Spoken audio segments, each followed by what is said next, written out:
और ये सब बताया मुझे, तो स्वाभाविक रूप से मेरे मन में उत्सुकता पैदा हुई कि इतने बड़े गणपति और एनवायरनमेंट फ्रेंडली जिसे कहते हैं कि जिससे किसी प्रकार का प्रदूषण न हो, तो मेरे मन में खुद उत्सुकता पैदा हो। और यहाँ आके ख़ास तौर से ये देख के कि हमारे भाई डॉक्टर सतपाल सिंह जी पहले से मौजूद हैं, जो मुझे पता नहीं था, तो और भी ज़्यादा मुझे खुशी हो गई। मैं ऐसे देखता हूँ इस पूरी चीज़ को कि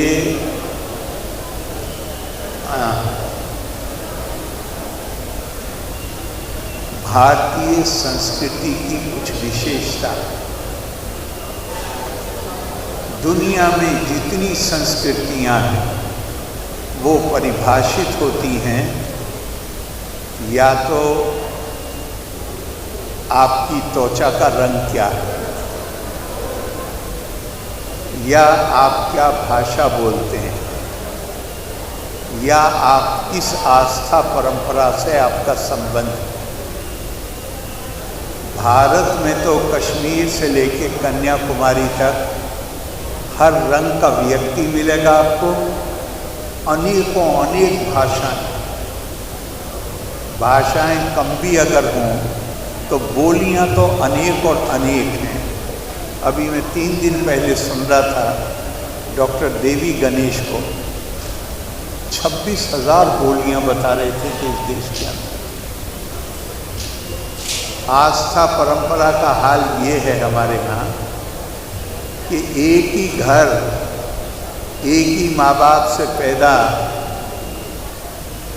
2 भाई, एक हनुमान जी के मंदिर में जाता है, एक गणेश जी के मंदिर में जाता है। बहनें एक सोमवार को व्रत रखती है, एक शनिवार को व्रत रखती है। हमारे यहाँ इसकी कल्पना ही नहीं है कि आस्था की अभिव्यक्ति कैसे की जाए, इस पे कोई मनमुटाव पैदा हो, इसकी कोई कल्पना ही नहीं। आकाशात् पतितं तोयम यथा गच्छति सागरम सर्वदेवा नमस्कारा केशवम प्रीति गच्छति। उसको चाहे जिस नाम से याद कर लीजिए, बल्कि और इससे आगे बढ़ के कहा गया, मुझे एकदम से याद आया, ब्रह्मेति परमात्मेति भगवाना इति शब्दायते। ये तो केवल शब्द हैं, और जो इसका हमारे यहाँ कहा गया है कि ये जो जिसे हम ब्रह्म कहते हैं, परमात्मा कहते हैं, भगवान कहते हैं, ये तो अनुभव का मामला है, रियलाइजेशन का मामला है। और जिसको इसका रियलाइजेशन अनुभव हो जाता है, वो तो ऐसे हो जाता है जैसे गूंगे को क्या कहते हैं मराठी में, जो बोल ना सके, डम, क्या कहेंगे मराठी में, जो बोल नहीं सकता, मूक।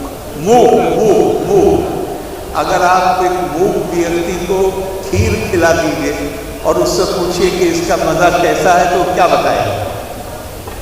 उसके चेहरे पे उसकी जो मिठास है, उसका भाव उसके चेहरे पे आता है, वो बोल नहीं पाता।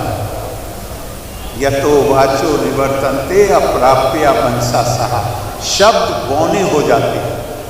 मैं आपको सच कह रहा हूँ, यहाँ आके मुझे ऐसे ही लग रहा है कि शब्दों में इसको व्यक्त नहीं किया जा सकता। और जिस भारतीय संस्कृति की हमारे प्रधानमंत्री जी ने कहा 5 प्रण, उसमें एक प्रण है अपनी संस्कृति की जानकारी पैदा करिए, संस्कृति पर गर्व की अनुभूति करिए।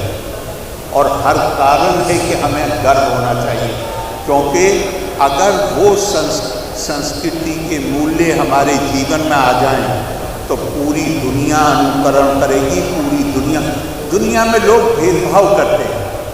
भारतीय संस्कृति अकेली है जो आत्मा से परिभाषित होती है, और ये आत्मा केवल इंसानों में नहीं, भारतीय संस्कृति ने आत्मा जानवरों में भी देखी है, पेड़ पौधों में देखी है, चिड़िया में देखी है। कोई आपसे अलग नहीं है। हम सब एक दूसरे से आत्मा के बंधन से हम सब जुड़े हुए हैं, और इस जुड़े होने का परिणाम क्या है? अब हम यहाँ गणपति की मूर्ति के सामने बैठे हैं तो मेरे दिमाग में आ रहा है, बहुत कॉमन है, लेकिन पहली लाइन आमतौर से लोग बोलते हैं, दूसरी लाइन नहीं बोलते हैं। माता च पार्वती देवी पिता देवो महेश्वरा बांधवा मानवा सर्वे स्वदेशो भुवनतिरेयम। ये भारतीय संस्कृति है। हर कोई, I am human being and nothing human is alien to मी।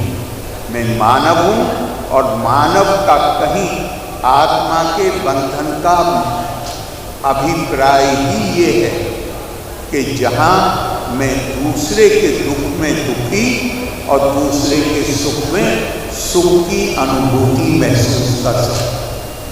तो ये हमारी संस्कृति का बड़ा प्रतीक है। जो मैंने पढ़ा है उसके अनुसार ऐसे समय में जब देश बड़ी विषम परिस्थितियों से गुजर रहा था, उस समय छत्रपति शिवाजी महाराज ने ये इस उत्सव का सबसे पहला आयोजन अपने माँ के कहने से किया। लेकिन फिर शायद कुछ समय बीतने के बाद उससे भी ज़्यादा विषम परिस्थितियाँ पैदा हों, जहाँ इस पर रोक लग गई। और फिर हमारे राष्ट्रीय आंदोलन के बड़े नेता लोकमान्य तिलक ने इस उत्सव को, इस परंपरा को पुनर्जीवित किया। मुझे, और आज ये केवल महाराष्ट्र में तो बहुत बड़े पैमाने पर होता है, लेकिन शुरू से तेलंगाना में और तमिलनाडु में भी शुरू से होता है। लेकिन अब देश के अन्य राज्यों में भी ये उत्सव धूमधाम से मनाया जाता है। और केरला का तो मैं आपको कहूँगा कि केरला में बड़े ज़ोर से होता है, बहुत ज़ोर से। मतलब ये पहले नहीं था, लेकिन अब बहुत ज़ोर से इस उत्सव को मनाते हैं। और मैं देखता हुआ आया हूँ कि केरला में गणपति मंदिरों के बाहर बड़ी लंबी भीड़ थी दर्शनों के लिए।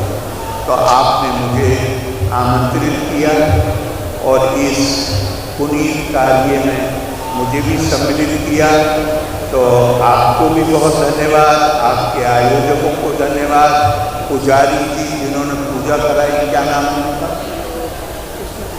कृष्ण कुमार जी, उनको बहुत मैं धन्यवाद देता हूँ। और हमारे कलाकार पुणे के रहने वाले, क्या नाम, पुणे मूर्तिकार जो हैं, क्या शानदार, उनकी कितनी प्रशंसा करूँ वो कम है। और उससे और मैंने पहले ही कहा, फिर दोहरा रहा हूँ कि डॉक्टर सतपाल सिंह जी आपके यहाँ पुलिस कमिश्नर भी रहे हैं, महाराष्ट्र की सेवा की है उन्होंने पूरे ज़माने में, वो मुझसे ज़्यादा जानते हैं इन चीज़ों के बारे में, वो यहाँ पे मौजूद हैं। तो मुझे और भी बहुत प्रसन्नता हुई है। मैं आप सबको इस शुभ अवसर पर आप सबको अपनी तरफ से बहुत बहुत बधाई देता हूँ, साधुवाद देता हूँ।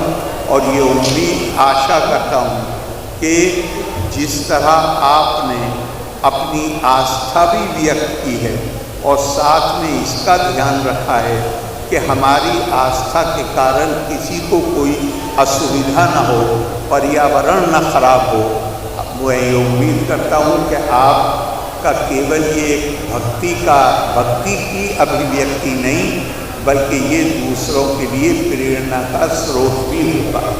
आप उत्प्रेरक हैं। और इसके बारे में यहाँ मुझे लग रहा है बहुत मीडिया के लोग हैं, उनके ज़रिए जब ये बात जाएगी तो दूसरे लोग भी प्रेरित होंगे कि वो इस तरह अपनी श्रद्धा को अभिव्यक्त करें कि किसी पर्यावरण को कोई नुकसान न पहुँचे, कोई असुविधा न हो। तो मैं एक बार फिर आपको बहुत बहुत धन्यवाद देता हूँ। लोका समस्ता सुखिनो भवन्तु। बहुत धन्यवाद। जय हिंद। छंदा सामपि मंगला नाम चा कर्तारो वंदे वाणी विनायक। सब आपको समझाएंगे और मैं सबके सामने यही रिक्वेस्ट करता हूँ, सर ने जो बोला है मैं चाहता हूँ कि पूरे वर्ल्ड में ये मैसेज है कि इको फ्रेंडली गणपति सभी लोग अपने घर में लेके आए, जैसे घर होंगी ऐसे घर में इको फ्रेंडली। मेरी गणपति बप्पा मोरया।